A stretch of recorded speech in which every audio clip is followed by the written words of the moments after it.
Hello everyone, welcome back to our channel BBS pharma. आज हम pharmaceutical microbiology third semester की unit second में sterilization के next topic को डिस्कस करेंगे। इससे पहले हम dry heat sterilization and moist heat sterilization को स्टडी कर चुके हैं। आज का हमारा टॉपिक है रेडिएशन मेथड ऑफ स्टेरिलाइजेशन। हमने फिजिकल मेथड में ड्राई हीट स्टेरिलाइजेशन और मॉइस्ट हीट को पहले स्टडी कर लिया है। ये भी एक फिजिकल मेथड का ही टाइप है।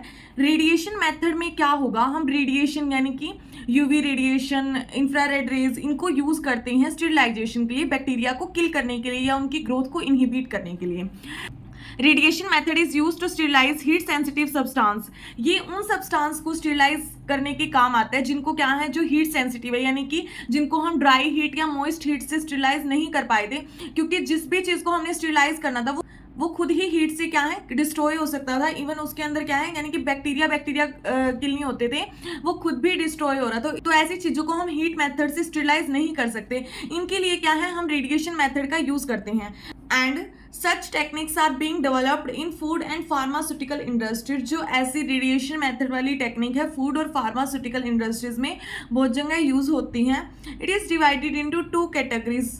First one is ionizing radiation, then second is non-ionizing radiation. Radiation method को हमने दो कैटेगरी में डिवाइड किया हुआ है। फर्स्ट है ionizing, it is also known as cold sterilization. इसको हम कोल्ड स्टेरिलाइजेशन भी कहते हैं, क्योंकि यहाँ पे क्या है, हॉट रेडिएशंस का यूज नहीं हो रहा स्टेरिलाइजेशन के लिए। X rays, gamma rays and cathode rays are highly lethal to DNA and other cell constituent of micro organisms. अब क्या होता है कि जो कुछ रेज हैं, लाइक एक्स रे हैं, ये बैक्टीरिया है हमारे पास, यहाँ पे डीएनए है, जो भी इसका जेनेटिक मटेरियल हो गया, ठीक है, यहाँ पे उसकी अलग अलग सेल के स्ट्रक्चर पड़े हुए हैं। तो जो भी कुछ रेडिएशंस ऐसी होती हैं जो इनके लिए हार्मफुल है, इनके लिए टॉक्सिक इफेक्ट प्रोड्यूस करेगी। अगर इनके स्ट्रक्चर को कुछ हो जाता है, वो खराब हो जाता है, तो क्या है, बैक्टीरिया भी काम नहीं कर पाएगा। मान लो अब हमारे लीवर, किडनी, हार्ट डिस्ट्रॉय हो जाए तो क्या है, हम सर्वाइव नहीं कर पाते ना बहुत बार। तो ऐसी कंडीशन में क्या है, कुछ रेज ऐसी होती हैं जो बैक्टीरिया के डीएनए को या फिर उसके अदर जो स्ट्रक्चर हैं उनको लीथल इफेक्ट यानी कि टॉक्सिक इफेक्ट देती हैं, जिसकी वजह से वो डिस्ट्रॉय हो जाते हैं और बैक्टीरिया भी किल हो जाता है। फर्स्ट है X rays. X rays have considerable penetration ability that is used to produce lethal effect on micro organism. जो एक्स रेडिएशंस है, एक्सरेज क्या करेंगी, इनके अंदर एबिलिटी होती है कि माइक्रो ऑर्गेनिज्म के अंदर पेनिट्रेट कर जाते हैं, मतलब कि प्रवेश ले लेते हैं। तो उससे क्या है, और वहां जाके ये कोई ना कोई हार्मफुल इफेक्ट देते हैं। जैसे क्या है, अब यहाँ पे एक्सरेज चली गई और उसने क्या है, इनके सेल को डिस्ट्रॉय, मतलब इसकी स्ट्रक्चर को डिस्ट्रॉय करना शुरू कर दिया। तो इससे क्या है, ये सेल किल हो जाएगा, जो बैक्टीरियल सेल है वो खत्म हो जाएगा। तो इसी तरह क्या है, एक्सरेज बैक्टीरिया को खत्म कर देती है जहाँ जिस भी एरिया को हमने स्टेरिलाइज करना है। They are impractical for purpose of controlling microbial population. इनको हम क्या है, ज़्यादातर इतना ये इम्प्रैक्टिकल है, हम इनको इतना यूज़ नहीं करते माइक्रो ऑर्गेनिज्म की पॉपुलेशन को कंट्रोल करने के लिए, because they are very expensive and difficult to utilize. एक तो ये बहुत ज़्यादा एक्सपेंसिव है, इतने एक्सपेंसिव है कि हर कोई इसको अफोर्ड नहीं कर सकता, और दूसरा इनको हम यूटिलाइज नहीं कर सकते। इन दोनों रीजन की वजह से हम एक्सरेज का बहुत कम यूज़ करते हैं फार्मास्यूटिकल इंडस्ट्री में या फूड इंडस्ट्री में, अदर कहीं भी जहां भी हमको स्टेरिलाइजेशन करनी है। नेक्स्ट है gamma rays. Gamma rays are similar to X rays but have higher energy and shorter wavelength. जो गामा रेज होती हैं वो वैसे तो एक्स रेज के बिल्कुल सिमिलर हैं, लेकिन इनकी जो एनर्जी है वो एक्स रेज के कंपैरिजन में थोड़ी ज़्यादा है और इनकी वेवलेंथ कम होती है एक्स रेज के कंपैरिजन में। They directly hit on some essential substance such as DNA within the bacterial cells which result in death of cell. ये क्या करेंगे, इनकी एनर्जी ज़्यादा है, इसी वजह से क्या है, ये डायरेक्टली जो भी बैक्टीरिया के सेल है, मान लो ये बैक्टीरिया है, तो इसको ये डायरेक्टली उसके डीएनए को ही हिट करती है, ठीक है, जिससे क्या है, उसका डीएनए रप्चर हो जाता है, खत्म हो जाता है और बैक्टीरियल सेल की डेथ हो जाती है। तो इसी तरह क्या है, गामा रेज जो है वो एक्स रेज से थोड़ी ज़्यादा इफेक्टिव होती हैं। नेक्स्ट है cathode rays. It is used for sterilization of drugs, surgical apparatus and other material. जो कैथोड रेज है उनको हम ड्रग को स्टेरिलाइज करने के लिए, कुछ सर्जिकल इक्विपमेंट है लाइक फोर्सेप्स, स्कैल्पल या फिर कुछ अदर मटेरियल को हम स्टेरिलाइज करने के लिए कैथोड रेज का यूज़ करते हैं। उनके बारे में इतना डिटेल में नहीं पढ़ना है, बस एक लाइन इनफ है। अगर ये आएगा तो इसको आप ऐसे ही लिख सकते हैं। देन सेकेंड है non ionizing radiation, it is also known as hot sterilization. ये क्या है, हॉट स्टेरिलाइजेशन भी हम इसको बोलते हैं। It possess the greatest activity in destroying micro organism. इसके अंदर क्या है, ये माइक्रो ऑर्गेनिज्म को बहुत ज़्यादा एक्टिव है माइक्रो ऑर्गेनिज्म को डिस्ट्रॉय करने के लिए। फर्स्ट है UV rays, it is used for disinfectant in closed area such as entry ways, operation theatre and labs. जो यूवी रेडिएशन है इनका हम बहुत ज़्यादा यूज़ करते हैं उन एरिया के लिए जो पूरे क्लोज तरह के होते हैं, क्लोज टाइप के होते हैं। जैसे कोई रूम है, ओटी होता है, वो चारों तरफ से हर जगह से बंद होता है, जहाँ पे एयर का इन आउट का सिस्टम इतना नहीं होता, लैब वगैरह है, तो वहाँ पे क्या है, ऐसे एरिया को स्टेरिलाइज करने के लिए हम यूवी रेज का यूज करते हैं। नेक्स्ट है infrared rays, it is use for rapid sterilization of pre packed items such as syringe, catheters etcetera. जो इंफ्रारेड रेज है इनका हम पैक्ड है, पहले से जो पैक्ड होके आई हैं, जैसे कि सिरिंज होते हैं वो पैकिंग में होती है, कैथेटर्स हैं, नीडल वगैरह हैं, उनको क्या है वो पहले ही पैक होके आते हैं। तो ऐसी चीजों को स्टेरिलाइज करने के लिए हम इंफ्रारेड रेज का यूज करते हैं। तो इन जैसी चीज़ों के लिए जो पैकिंग में आई हुई हैं पहले से, उनके लिए हम इंफ्रारेड रेज का यूज करते हैं स्टेरिलाइजेशन के लिए। नेक्स्ट है फिल्ट्रेशन मेथड, भी एक फिजिकल मेथड का ही टाइप है, इसको हम मैकेनिकल मेथड भी बोलते हैं। अगर मैकेनिकल मेथड के बारे में क्वेश्चन आ जाए तो आप फिल्ट्रेशन मेथड को वहां पे एक्सप्लेन करके आ सकते हैं। This method is use to sterilization of liquid substance. इसको हम लिक्विड सब्सटेंस को, जो लिक्विड सॉल्यूशन वगैरह है, उनको स्टेरिलाइज करने के लिए हम फिल्ट्रेशन का यूज करते हैं। हम क्या है उसको सिंपल छान लेते हैं, तो जिससे क्या है जो प्योर है वो तो चीज फिल्टर आउट होके हो जाएगी, और जो भी क्या है बैक्टीरिया और माइक्रो ऑर्गेनिज्म है वो फिल्टर पेपर पे ही रह जाते हैं, फिल्टर पे ही रह जाते हैं। तो इस तरह से क्या है हम जो भी लिक्विड सब्सटेंस सॉल्यूशन है उनको स्टेरिलाइज करवाते हैं। Liquid substances such as solution of heat labile substance such as sugar, enzyme, antibiotic which get damage by heat process.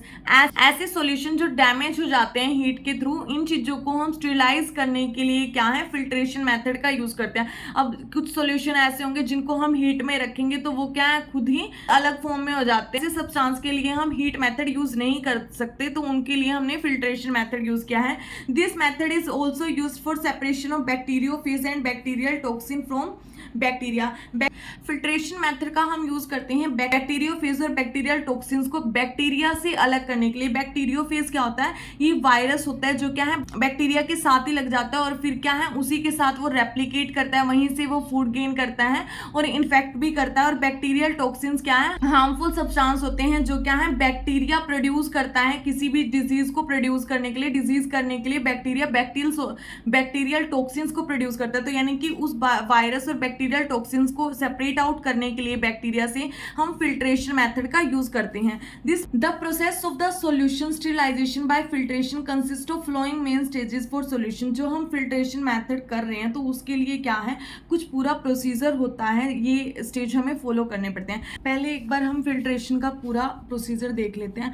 हम क्या करेंगे, जिस भी चीज को, जिस भी लिक्विड सब्सटेंस को हमने क्या है प्योर करवाना है, स्टेराइल करवाना है, तो उसको क्या है हम इसमें से पास करते हैं। और यहाँ पे क्या है एक फिल्टर पेपर लगा होता है, जिससे क्या है जो भी माइक्रो ऑर्गेनिज्म है वो यहीं पे रह जाते हैं, और जो बाकी का जो प्योर मीडियम है वो क्या है इसमें चला जाता है, यहाँ पे कलेक्ट हो जाता है। तो इसका पहला स्टेप है passage of the solution through a previously sterilised bacteria proof filter unit. यानी कि जो फिल्टर पेपर हम यहाँ पे यूज कर रहे हैं वो पहले से बैक्टीरियल फ्री होना चाहिए। यहाँ पे क्या है, यानी कि ये पहले से हमने टेस्ट करवा रखा हो कि स्टेराइल है, यहाँ पे कोई भी अदर माइक्रो ऑर्गेनिज्म बैक्टीरिया पहले से प्रेजेंट नहीं है।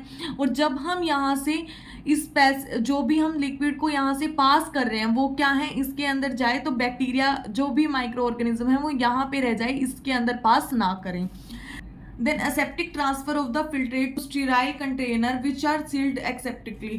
अब यहाँ पे क्या होगा, जिस भी बैक्टीरिया मतलब जो भी यहाँ हमने कंटेनर यूज किया है जिसमें क्या है वो लिक्विड सब्सटेंस पास होके जा रहा है, वो भी क्या है स्टीराइल होना चाहिए और असेप्टिक कंडीशन में होना चाहिए। यानी कि यहाँ पे किसी भी तरह की माइक्रोब्स ग्रो ना करें, कोई भी तरह की यहाँ पे इम्प्योरिटीज ना हो, इसीलिए ये भी क्या है स्टीराइल होना चाहिए और यहाँ पे कोई भी पूरी असेप्टिक कंडीशन मेंटेन होनी चाहिए।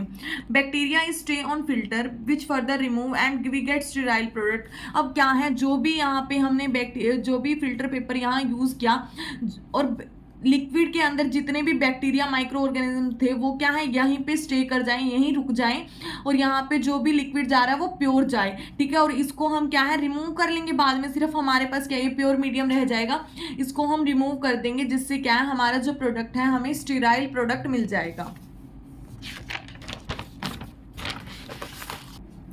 लास्ट स्टेप है इस प्रोसेस का testing of sample for sterility, यानी कि जो भी यहाँ पे जो सैंपल हमारे पास आया है उसको हमने टेस्ट कर लेना है कि ये स्टेराइल हो गया है या नहीं। Filter efficiencies are affected by different factors, so it is important to maintain sterile technique. जो फिल्टर एफिशिएंसी है, यानी कि जो फिल्टर होके प्रोडक्ट आया है उसको क्या है, बहुत सारे फैक्टर अफेक्ट डालते हैं, तो इसीलिए क्या है हम पूरी जो भी स्टेराइल टेक्निक है उसको मेंटेन करें, यानी कि ये जो फनल यहाँ पे लगे होते हैं ये भी स्टेराइल होनी चाहिए, ये जो भी पैसेज यहाँ पे लगा होता है वो भी क्या है बैक्टीरिया फ्री होना चाहिए, स्टेराइल होना चाहिए, फिल्टर क्या है स्टेराइल हो, पहले से टेस्टेड होना चाहिए, और जो यहाँ कंटेनर हो वो भी क्या है असेप्टिक कंडीशन में होना चाहिए। तो सारी जितनी भी कंडीशन है फिल्ट्रेशन मेथड में बिल्कुल मेंटेन होनी चाहिए हमें जो अच्छा प्रोडक्ट चाहिए। तो the flowing types of filters have been use for sterilization of different pharmaceuticals, अलग अलग फार्मास्यूटिकल्स में क्या है अलग अलग तरह के फिल्टर्स यूज होते हैं, यानी कि यहाँ पे क्या है अलग, ये जो फिल्टर है वो अलग अलग तरह का हो सकता है। एस्बेस्टोस फिल्टर जिसको हम सिटिस फिल्टर भी कहते हैं, सिंटर्ड ग्लास फिल्टर इसको हम फ्रिटेड ग्लास फिल्टर भी कहते हैं, नेक्स्ट है मेम्ब्रेन फिल्टर इसको हम अल्ट्रा फिल्टर भी कहते हैं। इनके लिए अगर आपको एक अलग से वीडियो चाहिए तो आप मुझे बता सकते हैं, मैं उसके लिए अलग से एक वीडियो बना दूंगी। Then mode of action in filtration, filtration में क्या जो एक्शन किस किस तरह के होते हैं। फर्स्ट वन इज सीविंग और screening, when a particles micro organism in larger than pore size of the filter the microbes are retained on the filter. अब क्या होगा, जैसे इसमें सिंपल देखो, जब भी हम चाय को छानते हैं तो चाय पत्ती क्या है जो छन्नी होते हैं उसके पोर्स से बड़े साइज होते हैं चाय पत्ती के, इसीलिए क्या चाय पत्ती छन्नी के ऊपर रह जाती है और जो चाय है वो हमारी छन के कप में आ जाती है। तो इसी तरह क्या है जो हम मेथड यूज कर रहे हैं, यानी कि यहाँ पे जो बैक्टीरिया, ये जो फिल्टर पेपर में जो पोर्स होते हैं और बैक्टीरिया का जो साइज है, बैक्टीरिया का साइज इससे बड़ा होना चाहिए और ये पोर साइज छोटे हैं, तो क्या है ये क्या है स्क्रीनिंग या फिर सीविंग का मेथड है, जिसमें क्या बैक्टीरिया का साइज बड़ा है तो वो उस पोर साइज को क्रॉस ही नहीं कर पाएगा और वो क्या है वहीं रह जाएगा। सिंपल जब हम चाय छानते हैं तो क्या चाय पत्ती का साइज बड़ा होता है छन्नी के जो पोर्स हैं उससे, तो इसीलिए क्या है चाय पत्ती ऊपर रहेगी और जो भी प्योर है वो हमारे छन के नीचे आ जाता है। तो इसी तरह क्या है बैक्टीरिया में भी सेम कंडीशन है, बैक्टीरिया का साइज बड़ा है और फिल्टर में जो पोर्स हैं वो छोटे हैं, तो बैक्टीरिया उसको क्रॉस ही नहीं कर पाएगा। Entrapment, when the microorganisms are nearly equal in size to the pores channels and lodges into the curves of channel while passing through it।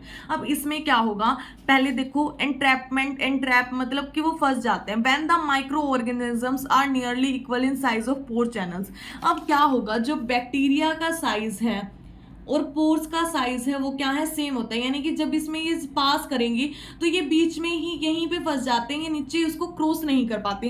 तो इसी तरह क्या है जो बैक्टीरिया है वहीं पे फंसे रह जाते हैं, जिसकी वजह से वो इस चैनल को पास नहीं करते और क्या है हम जो हमारा जो प्रोडक्ट है वो स्टेराइल हो जाता है। And lodges on to the curves of channel, जो चैनल के मतलब पोर्स चैनल के कर्व बने हुए हैं उन्हीं में वो फंस जाता है जब वो पास कर रहा होता है। तो इसी तरह क्या है एंट्रैपमेंट, यानी कि बैक्टीरिया और पोर का साइज ऑलमोस्ट सिमिलर होता है, जिसकी वजह से बैक्टीरिया क्या है उसको क्रॉस नहीं कर पाते, उसके बीच में ही फंस जाते हैं। नेक्स्ट है electrostatic attraction, microbes are attracted and absorb at the surface of filter which is positively charge. अब क्या है यहाँ पे मान लो ये फिल्टर पेपर है, ठीक है, यहाँ पे हम जो भी माइक्रो ऑर्गेनिज्म वाला जो लिक्विड है उसके अंदर माइक्रो ऑर्गेनिज्म है, इनके ऊपर नेगेटिव चार्ज है, इनके ऊपर यहाँ पे पॉजिटिव चार्ज है, तो ये दोनों क्या है एक दूसरे को अट्रैक्ट करेंगे और यहाँ पे ही एब्जॉर्ब हो जाएंगे, इसको पास ही नहीं करेंगे, ठीक है, क्योंकि जो अपोजिट वाले हैं वो एक दूसरे को अट्रैक्ट करते हैं, एक दूसरे के साथ अट्रैक्ट हो जाएंगे, तो वो क्या है इसको पास ही नहीं करेंगे और यहीं पे फंस जाएंगे। इसी तरह से क्या है जो अपोजिट चार्ज वाले माइक्रो ऑर्गेनिज्म है वो क्या है उस चैनल को पास नहीं कर पाते हैं और जो लिक्विड है जो सोल्यूशन है वो स्टेराइल हो जाता है। Application used in pharmaceutical industry for purification and sterilization of solution and liquid substance. Liquid substance और सॉल्यूशन को स्टेराइल करने के लिए, प्योर करने के लिए हम क्या है, फिल्ट्रेशन मेथड का यूज करते हैं। नेक्स्ट है chemical method of sterilization. When we use chemical substance for killing the microbes और inhibiting the growth of micro organism, this method is known as chemical method. जब क्या है, हम केमिकल्स का यूज करते हैं माइक्रो ऑर्गेनिजम्स को, माइक्रोब्स को किल करने के लिए, उनकी ग्रोथ को इनहिबिट करने के लिए, तो उसको बोलते हैं chemical method of sterilization. It is divided into two type, gaseous sterilization and by using disinfectant. हम क्या है, गैसियस स्टेरिलाइजेशन करेंगे यानी कि गैसेस का यूज करके, और या फिर हम डिसइंफेक्टेंट का यूज करके बैक्टीरिया की ग्रोथ को रोकते हैं। फर्स्ट केमिकल मेथड है गैसियस स्टेरिलाइजेशन। गैसियस स्टेरिलाइजेशन में be defined as the destruction of all living micro organism with the chemical which is in gaseous और वेपर स्टेट। इसको हम ऐसे डिफाइन कर सकते हैं कि जितने भी लिविंग माइक्रो ऑर्गेनिज्म हैं, हम उनको क्या है, केमिकल की हेल्प से डिस्ट्रॉय कर देते हैं, और जो केमिकल है वो गैसियस या फिर वेपर स्टेट में होता है, यानी कि गैसियस केमिकल्स का यूज करके हम माइक्रो ऑर्गेनिजम्स को डिस्ट्रॉय कर रहे हैं। The substance which are destroyed by physical method are then sterilized by this method. कुछ सब्सटेंस ऐसे होते हैं जो फिजिकल मेथड से खुद ही डिस्ट्रॉय हो जाते हैं, यानी कि इवन उनके सिर्फ उनके बैक्टीरिया, माइक्रो ऑर्गेनिज्म ही खत्म नहीं होते, वो पूरा का पूरा सब्सटेंस ही खत्म हो जाता है। जैसे कुछ प्लास्टिक, रबड़ वाले हैं, वो क्या है, खुद ही खत्म हो जाएंगे जब हम उनको हीट करेंगे या कुछ भी ऐसी टेक्निक यूज करेंगे। तो इसीलिए उन सब्सटेंस के लिए हम क्या है, गैसियस स्टेरिलाइजेशन का यूज करते हैं। All these gases are toxic to human beings above certain concentration. अगर हम इन्हें एक लिमिटेड कंसंट्रेशन से थोड़ा सा भी ज्यादा यूज करते हैं तो ये ह्यूमन बीइंग के लिए भी हार्मफुल इफेक्ट प्रोड्यूस कर सकती है। यानी कि इनको अगर हम एक सर्टेन लिमिट तक यूज कर रहे हैं तो ठीक है, ये माइक्रो ऑर्गेनिजम्स को किल कर रही है, लेकिन अगर हमने उस लिमिटेड कंसंट्रेशन से इनको ज्यादा यूज किया तो ये क्या है, ह्यूमन बींग्स के लिए भी हार्मफुल हो सकती है। फर्स्ट गैसियस प्रोडक्ट है फॉर्मेल्डिहाइड। इसका फॉर्मूला है HCHO। This gases is generated by heating a concentrated solution of formaldehyde. यानी कि फॉर्मेल्डिहाइड को, फॉर्मेल्डिहाइड लिक्विड फॉर्म में है, उसको हम हीट करेंगे और क्या है, उसको गैसियस फॉर्म में कन्वर्ट कर देते हैं, और उसको हम यूज करते हैं बैक्टीरिया को, माइक्रो ऑर्गेनिजम्स को किल करने के लिए। It is an extremely reactive chemical and combines readily with vitals organic nitrogen compound such as proteins and nucleic acid. ये क्या है, बहुत ज्यादा रिएक्टिव कंपाउंड है, यानी कि जो बैक्टीरिया के न्यूक्लिक एसिड है, DNA RNA हो गया, प्रोटीन्स के साथ क्या है, खुद जाके कंबाइन कर जाएगा। जैसे क्या होगा, यहाँ पे क्या है, ये बैक्टीरिया है, ये इसका DNA वगैरह, तो ये जो भी फॉर्मेल्डिहाइड क्या करेगा, ये खुद जाके उस DNA के साथ अटैच हो जाएगा, जिसकी वजह से क्या है, जो DNA है वो खराब हो जाएगा। ये किसी भी प्रोटीन के साथ भी जाके कर सकता है, RNA के साथ भी जाके अटैच कर सकता है, मतलब ये किसी भी नाइट्रोजन कंपाउंड के साथ जाके अटैच हो जाएगा और उसको क्या है, डिस्ट्रॉय कर देगा, जिससे क्या है, जो बैक्टीरियल सेल है या माइक्रो ऑर्गेनिजम्स हैं वो किल हो जाते हैं। It is bactericidal agents, it kills both vegetative form as well as spores. ये क्या है, बैक्टीरियासाइडल फॉर्म है। पहली बात तो इसका मतलब ये बैक्टीरिया को डायरेक्टली किल ही करते हैं, सिर्फ उनकी ग्रोथ को इनहिबिट नहीं करते, बैक्टीरिया को ही किल कर देते हैं। और ये क्या है, वेजिटेटिव फॉर्म, जो ग्रो कर रही है फॉर्म बैक्टीरिया की, और जो स्पोर्स है यानी कि हार्श कंडीशन में भी जो ग्रो कर पाते हैं उनको तक ये क्या है, किल कर देते हैं, डिस्ट्रॉय कर देते हैं। It is use for disinfection and sterilization of operation theatre, hospital room, aseptic area, laboratories. यानी कि जो ये इनक्लोज्ड एरिया होता है, थोड़ा बंद कमरे टाइप का एरिया, हॉस्पिटल के कमरे होंगे, ऑपरेशन थिएटर है, असेप्टिक एरिया जहाँ पे हम कुछ बना रहे हैं, ऐसा कि असेप्टिक कंडीशन हमने मेंटेन की हुई है, या लैब वगैरह में हम क्या है, फॉर्मेल्डिहाइड का यूज करते हैं बैक्टीरिया, माइक्रो ऑर्गेनिजम्स को किल करने के लिए। नेक्स्ट गैसेस फॉर्म है ethylene oxide. It is a colourless liquid with boiling point 10.8 degree Celsius. जो इथाइलिन ऑक्साइड है, जब वो लिक्विड फॉर्म में होता है तो वो कलरलेस होता है, और उसका बॉइलिंग पॉइंट कितना है, 10.8 डिग्री सेल्सियस होता है, यानी कि इतने टेम्परेचर पे बॉयल होके गैसेस फॉर्म में कन्वर्ट होना शुरू होगा। इट इज़ हाईली इन्फ्लामेबल, ये बहुत जल्दी जल जाते हैं, but it mixture with carbon dioxide in certain proportion make ethylene oxide as non inflammable. अब क्या है, जब हम इनका मिक्सचर बनाते हैं कार्बन डाइऑक्साइड के साथ एक फिक्स प्रोपोर्शन में, तो क्या है इनकी प्रॉपर्टी चेंज हो जाती है और ये क्या है नॉन इन्फ्लामेबल बन जाते हैं। पहले क्या है जल्दी जलने वाले थे, लेकिन फिर क्या है इनको जलने में टाइम लगता है, तो इसीलिए क्या है इनका हम कई बार क्या है मिक्सचर बना के CO2 के साथ भी यूज करते हैं। Effect of ethylene oxide as a sterilizing agent depends on concentration of gas, temperature, time and microbes. अब जो इथाइलिन ऑक्साइड है वो क्या है स्टेरिलाइजिंग एजेंट का काम कर रहा है, तो इसका इफेक्ट क्या है कई चीजों से इफेक्ट होता है, जैसे कि कितनी कंसंट्रेशन गैस की हम यूज कर रहे हैं, कितने टेम्परेचर पे हम उसको यूज कर रहे हैं, कितने टाइम के लिए हम उसको यूज करेंगे, और माइक्रो ऑर्गेनिज्म जिनको हमें किल करना है की वजह से भी क्या है उस पर इफेक्ट आता है। अब इसको ऐसे देखें तो यहाँ पे क्या है अगर हम इसकी कंसंट्रेशन लेते हैं 44 mg पर लीटर, तो हमें कितने टाइम के लिए इसको यूज करना पड़ेगा 24 आवर्स के लिए। अगर इसकी कंसंट्रेशन हम लेते हैं 88 mg पर लीटर, तो इसको हमें 10 घंटे तक ही यूज करना पड़ेगा। अगर हम इसकी कंसंट्रेशन बढ़ा देते हैं और भी ज्यादा 442 कर देंगे, तो इसकी टाइम लिमिट क्या हो जाएगी 4 आवर्स के लिए हमें यूज करना पड़ेगा। अगर इसकी कंसंट्रेशन हमने और भी ज्यादा बढ़ा दी 884 mg पर लीटर की, तो इसको हमने 2 घंटे के लिए यूज करना है। यानी कि जितनी ज्यादा इसकी कंसंट्रेशन होगी टाइम लिमिट उतनी ही कम होती जाएगी। It react with DNA and RNA, ये क्या करेगा जो माइक्रो ऑर्गेनिज्म है उनके DNA और RNA के साथ रिएक्ट करेगा और उनको क्या है डिस्ट्रॉय कर देगा। It is a powerful sterilizing agent for heat and moisture sensitive material. कुछ सब्सटेंस ऐसे होते हैं जो क्या है मॉइस्चर में खराब हो जाते हैं। मान लो जिस चीज को हमने किसी एक कवर स्लिप को स्टेराइल करना है, ठीक है, तो अब ये खुद ही क्या है हीट सेंसिटिव है, मॉइस्चर से सेंसिटिव है, यानी कि खुद उस कंडीशन में खराब हो जाएगी। तो इसको हम क्या है इसको हम स्टेराइल करने के लिए हीट में या फिर मॉइस्चर वाली कंडीशन में तो नहीं रख सकते, इसीलिए क्या है हम इथाइलिन ऑक्साइड का यूज करते हैं इसको स्टेराइल करने के लिए। It can be used for sterilization of medical and biological preparation, plastic equipment, plaster, clothing, soap and antibiotics। जो इथाइलिन ऑक्साइड है उसका हम यूज करते हैं कुछ मेडिकल और बायोलॉजिकल प्रिपरेशन को स्टेराइल करने के लिए, या प्लास्टिक इक्विपमेंट जिनको क्या हम हीट का यूज करके नहीं स्टेराइल कर पा रहे थे, तो ऐसे सब्सटेंस के लिए हम क्या है इथाइलिन ऑक्साइड का यूज कर सकते हैं। प्लास्टर है, कपड़े हैं या सोयल, एंटीबायोटिक्स, इनको भी हम बैक्टीरिया फ्री कर सकते हैं by using ethylene oxide. Next है बीटा प्रोपियोलैक्टोन, इसको हम शॉर्ट फॉर्म में BPL भी कहते हैं। It is capable of killing all micro organism, ये क्या है कैपेबल है, ये हर तरह के माइक्रो ऑर्गेनिज्म को किल कर सकता है, इतना कैपेबल होता है। And very active against viruses, जो वायरस है उनके अगेंस्ट ये बहुत ज्यादा एक्टिव है, तो उनको तो ये इजिली किल कर देगा। BPL is approx 25 times more active as a disinfectant than formaldehyde gas. जो BPL होता है वो क्या है जो हमने फॉर्मेल्डिहाइड पढ़ा उससे क्या है उससे 25 गुना ज्यादा स्ट्रॉन्ग होता है, मोर एक्टिव है माइक्रो ऑर्गेनिजम्स को किल करने के लिए। यानी जिस रेट से फॉर्मेल्डिहाइड करता है उससे 25 गुना ज्यादा स्पीड में BPL माइक्रो ऑर्गेनिजम्स को किल करता है। And about 4000 times more active than ethylene oxide, जो इथाइलिन ऑक्साइड है उससे ये 4000 गुना ज्यादा एक्टिव होता है, यानी कि उससे भी ये बहुत ज्यादा स्ट्रॉन्ग है। इट इज हाईली बैक्टीरियासाइडल, ये क्या है बहुत ज्यादा बैक्टीरियासाइडल है, यानी कि बैक्टीरिया को बहुत इजिली किल कर देता है।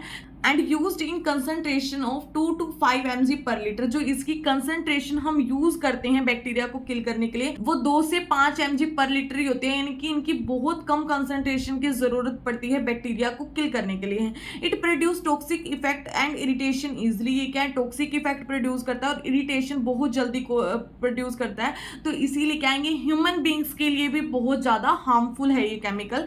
इट हैज लोग recommended for use in pharmaceutical application, इसका टॉक्सिक इफेक्ट है और ये क्या है इरिटेशन कोज करता है, ह्यूमन बींग्स के लिए भी बहुत ज्यादा हार्मफुल है, तो इसीलिए फार्मास्यूटिकल इंडस्ट्रीज में इसका यूज बहुत कम किया जाता है क्योंकि ये बहुत ज्यादा हार्मफुल है। इसी के साथ आज का हमारा टॉपिक खत्म होता है। आई होप आप सबको अच्छे से समझ में आया हो। ऐसी ही और वीडियो के लिए हमारे चैनल को सब्सक्राइब करें। Thank you everyone.